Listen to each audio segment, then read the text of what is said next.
नमस्कार देवियों और सज्जनों। हम लोग 25वें सप्त पर विचार कर रहे थे और उसमें यहां तक पहुंचे थे कि ये जो योगी का विवाह हो रहा है, ये विवाह ज्योत से हो रहा है और इस विवाह में जो बारात आई है वो बारात आई है, तत्व प्रकृतियां उसमें बाराती हैं। शरीर में जो तत्व प्रकृतियां हैं, ये नसें हैं, नाड़ियां हैं, जो कई प्रकार की प्रकृतियों से शरीर बना है। तो ये जो है ये बज रही हैं, ये बारात हैं, बाराती हैं और ये बज रहे हैं। इन्हीं बजने से अनाहत नाद हो रहा है। तो ये बज रहे हैं और इंद्रियां नाच रही हैं। इंद्रियां बाजा हैं लेकिन वो नाच रही हैं। जब योगी ध्यान लगाता है तो इंद्रियां कंपित हो जाती हैं, क्योंकि वो इंद्रियों के साथ जबरदस्ती करता है। तो जबरदस्ती करता है तो इंद्रियां कांपती हैं। इसी कंपन को कहा गया है बाजना। इसी कंपन को बाजना कहा गया है, इसी कंपन को नाचना कहा गया है। इंद्रियां नाच रही हैं डर के मारे और तत्व प्रकृति और नाड़ियां ये सब बज रही हैं इस विवाह में। ये हाल बता रहे हैं। आगे देखिए, मोर के माथे दुल्हा देना। इस विवाह में क्या हुआ? सामान्यतया क्या होता है कि दुल्हे के सिर पर, दुल्हे के माथे पर मोर रहता है, लेकिन इस पर क्या है, मोर के माथे पर दूल्हा दे दिया गया। मोर के माथे पर दूल्हा दे दिया गया। ये मोर क्या है? ज्योति। और दूल्हा क्या है? जीव। जीव को ज्योति पर आरूढ़ दिखा दिया गया। जीव को ज्योति पर आरूढ़ दिखा दिया गया। तो मोर के माथे दुल्हा देना अकथ जोर कहा था। और शुरू हुई गाली। शादी विवाह में गाली गाई जाती ना, पुराने जमाने में गाई जाती थी। हम लोगों ने सुना है, बड़ा अच्छा लगता था। तरह तरह की बातें उसमें कही जाती थी। तो अकथ जोर कहा था। वो गालियां ऐसी होती थी जो अकथ होती थी। गालियां जो होती थी वास्तव में अकथ होती थी, और जोर जोर के एक दूसरे में जोर जोर के वो कही जाती थी। अब इस योगी जी के विवाह में भी क्या हो रहा है, उसी तरह की गालियां हो रही हैं। अकथ हैं, जो कथनीय नहीं हैं, फिर भी जोर जोर के वो कही जा रही हैं। कहते हैं कथनीय नहीं है, केवल अनुभव किया जा सकता है, फिर भी वो कहे जा रहे हैं, कही जा रही, कही जा रही। यही है अकथ जोर कहा था। अकथ जोर कहा था। जो अकथ है उसे जोर जोर के कहते हैं, और दूसरे अर्थ में ऐसे शब्द जो बोले नहीं जाते वो जोर जोर के गाते हैं। लोक विवाह में ये होता है, यहां ये हो रहा है। फिर आगे देखिए, मड़बे के चारण समधि देना। मंडप का सारा आचार व्यवहार समधि ने ले रखा है। सारे आचार विचार का जिम्मा समधि ने ले रखा है। समधि किसको कहते हैं? समधि, बुद्धि में समानता हो, समान बुद्धि वाले। अब योगी का विवाह हो रहा है ज्योति माता से, ज्योति से योगी का विवाह हो रहा है। तो विवाह, योगी का विवाह कौन कराएगा? कोई योगी ही कराएगा। योगी का विवाह कोई योगी ही कराएगा। तो योगी समधि। तो मंडप का माड़ो जो होता है, जहां शादी होती बैठ के, उसका सारा कार्य व्यवहार समधी के जिम्मे है, और उस कार्य व्यवहार के चलते हुआ क्या, पुत्र बियाहिल माता, पुत्र ने माता का ब्याह कर लिया, पुत्र ने माता का ब्याह कर लिया, पुत्र ने माता का वरण कर लिया। विवाह में क्या होता है, वरण होता है, दूल्हा दुल्हन का वरण करता है। अब इसमें दूल्हा कौन है, इसमें दूल्हा जीव है, और दुल्हन कौन है, ज्योति है। और ज्योति क्या है, प्रकारांतर से माया है, क्योंकि जड़ है, ज्योति तो जड़ है और माया है। माया क्या है, माता है। पिछले शब्द में आप देख चुके हैं, माया माता भी है और माया पुत्र भी है। माया माता भी है और माया पत्नी भी है, और माया पुत्री कन्या भी है। आप देख चुके हैं पिछले शब्द में। तो पुत्र बियाहिल माता, यहां जीव का विवाह माया माता से हो गया, करवा दिया समधी जी ने। मंडप का कार्यभार सब ले लिया, आचरण और आचार व्यवहार, और करवा दिया। कितनी बड़ी गाली। अब देखिए तैयारी क्या क्या हुई।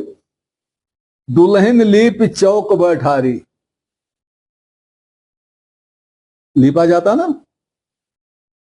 साफ सफाई की जाती, इसको लीपा जाता है। पहले उसको लीपना कहते थे, गोबर से लीपा जाता था। तो यहां क्या हो रहा है, दुल्हन लीप चौक बैठारी।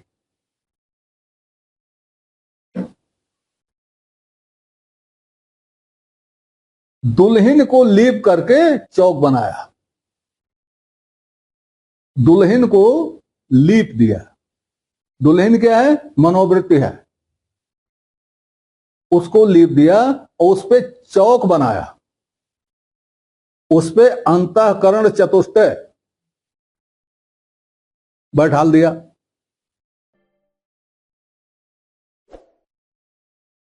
अंतःकरण चतुष्टय उस पर बैठा दिया। भाई वो चौक लीप दिया और उस पर चौक बनाना था, तो अंतःकरण चतुष्टय उस पर लीप दिया, बन गया। अब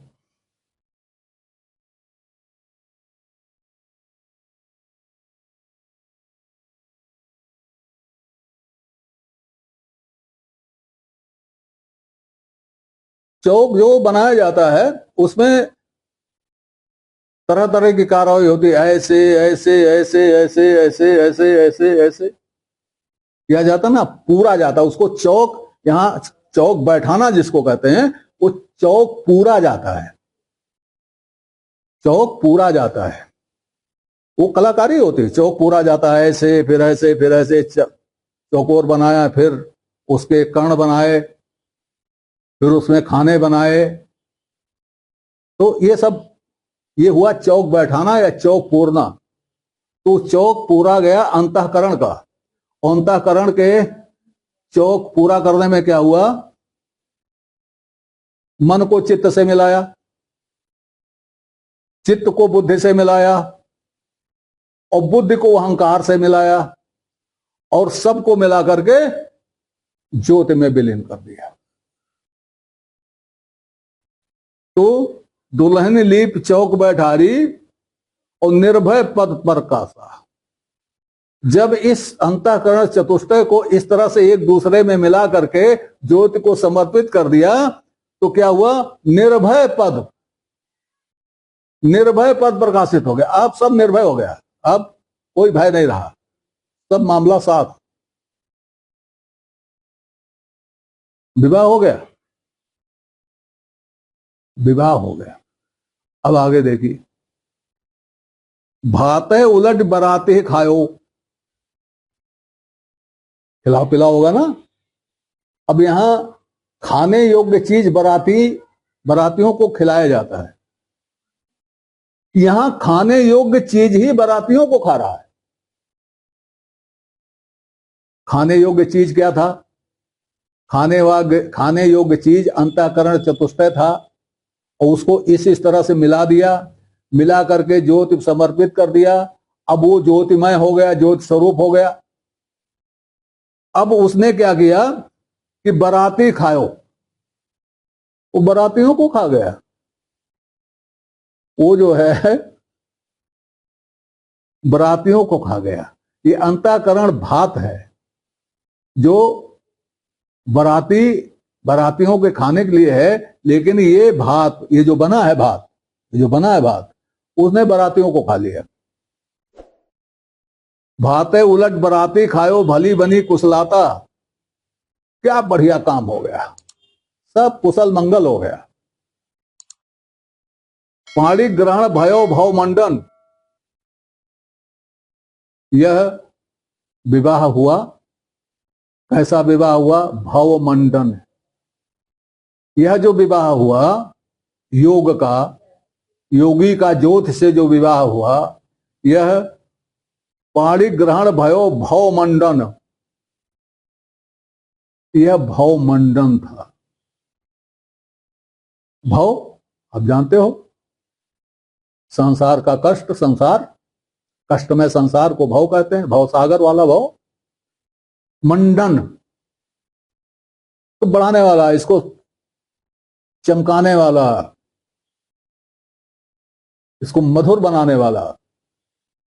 तो पाणी ग्रहण भयो भव मंडन, भव को बढ़ाने वाला।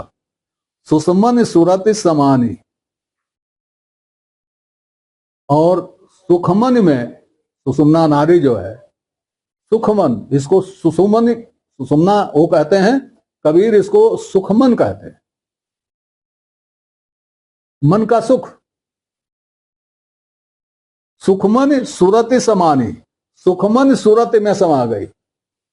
होना चाहिए था कि सुरति सुखमन में समाती, लेकिन यहां सुखमन सुरति में समा गई। अब कबीर कहते हैं, कहां कबीर सुनो हो संतो, बूझो पंडित ज्ञान। कबीर दोनों से कहते हैं, संतो ये सुनो, और पंडितों से कहते हैं इसे बूझो। ज्ञानी पंडितों से कहते हैं इसे बूझो, संतों से कहते हैं इसे सुनो। तो संत तो सब जानते हैं, तो उनको तो सुनाया, बाकी को उन्होंने बूझने के लिए कहा। अब इसमें मेरी बात पर विचार कीजिए। इसमें ज्योति के सारे आपने देखे, अवधू देखा, रावल देखा,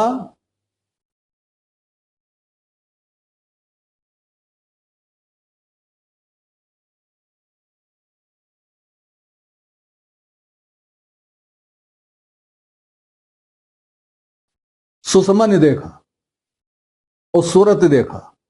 इतने तो आपने देखे तकनीकी शब्द योग के, और बाकी इनसे इनका संबंध जो बनाया गया वो देखा आपने। वो देखा आपने उलटवासी, बताया गया कि बाजे कैसे नाचते हैं और बारात कैसे बजती है।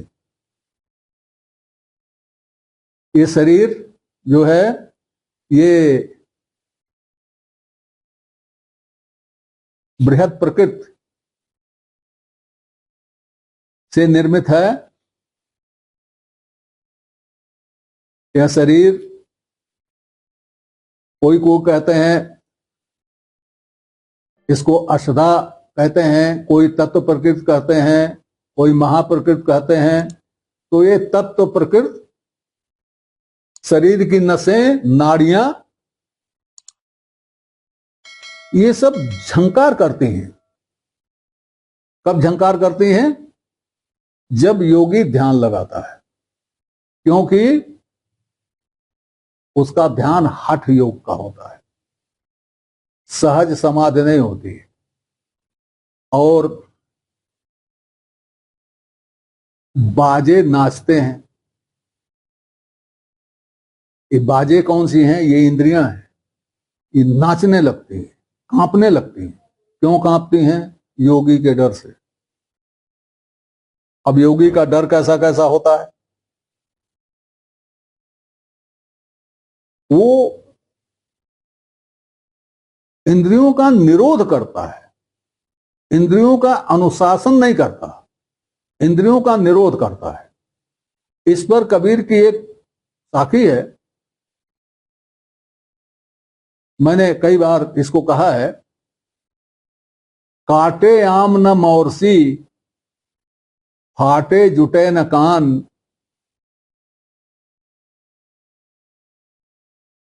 गोरख पारख परसे नहीं तो कौने का नुकसान। कबीर कहते हैं कि यदि यह मान लिया जाता है, यदि यह माना गया हो कि काट देने से आम में फल नहीं आएगा, और यह मान लिया गया हो कि फट जाने पर कान नहीं जुड़ता,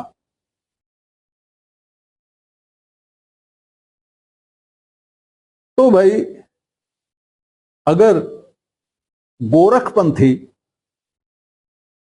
गोरख की बात नहीं कर रहे हैं, गोरख की बात कर रहे हैं, गोरख पंथ की बात कर रहे हैं। कबीर जहां भी गोरख कहते हैं, गोरख पंथ की बात कहते हैं। और जब गोरख कहते हैं बड़े आदर के साथ कहते हैं, गुरु कहते हैं, गोरख के आगे गुरु लगाते हैं। जहां गोरख कहते हैं उसका आशय गोरखपंथियों से समझना चाहिए। तो गोरखपंथियों से कहते हैं कि अगर पारस परसेगा नहीं, अगर सत्य बात को नहीं समझोगे तो नुकसान किसका होगा? और संकेत किस ओर है इस साखे में? लिंग को काट देना, काटे आम न मोरसी, ये इंद्रिय निरोध है। कबीर कहते हैं ऐसा कर देने से इंद्रियां निरुद्ध हो जाएंगी। अगर ये समझते हो तो पागलपन है, इससे इंद्रियां निरुद्ध नहीं हो। कान फाड़े रहते हैं, आपने देखा होगा, किसी विशेष कारण से कान फाड़ते हैं तो कहते हैं कान फाड़ देने से कान नहीं जुटेगा। अगर यह विश्वास है तो भाई किया करो, पारस पर से बिना कौने का नुकसान। तो वही है निरोध, इंद्रियों का निरोध। इसका रिजल्ट क्या है? इंद्रियां कांपती। हठ योग, प्रकृति कांपती है। अब ये हो गया। इसी तरह से मोर, माथा, दुल्हा, अकथ कहाता, अकथ जोर कहाता, ये सब योगी के ज्योति से संबंध जोड़ने और जुड़ाने का चित्र है, जो एक विवाह के रूप में कबीर ने प्रस्तुत किया है। और इसमें उन्होंने योग को क्या कह दिया है हमको बताने की जरूरत नहीं है। पुत्र ब्याहिल माता, ये सब कह देता है। और पारिग्रहण भयो भव मंडन, ये सब कह देता है। सुखमन सूरज समानी, ये सब कह देता है। भली बनी कुशलाता, ये सब कह देता है। जो लोग कबीर को नाथपंथी योगी कहते हैं या कबीर की वाणी को योग परक कहते हैं, उन्हें ये पद जरूर पढ़ना चाहिए, ध्यान से पढ़ना चाहिए और अपने मत पर पुनर्विचार करना चाहिए। इस अंक में इतना ही। अगले अंक में अगले शब्द पर विचार किया जाएगा। तब तक के लिए नमस्कार। आपसे निवेदन है इस श्रृंखला को अपनी लाइक दें, इसको सब्सक्राइब करें और कमेंट बॉक्स में जाकर अपनी टिप्पणी प्रस्तुत करें, अपनी जिज्ञासा व्यक्त करें, अपने प्रश्न पूछें। यथा समय आपकी जिज्ञासाओं और प्रश्नों का समाधान करने का प्रयास किया जाएगा। धन्यवाद।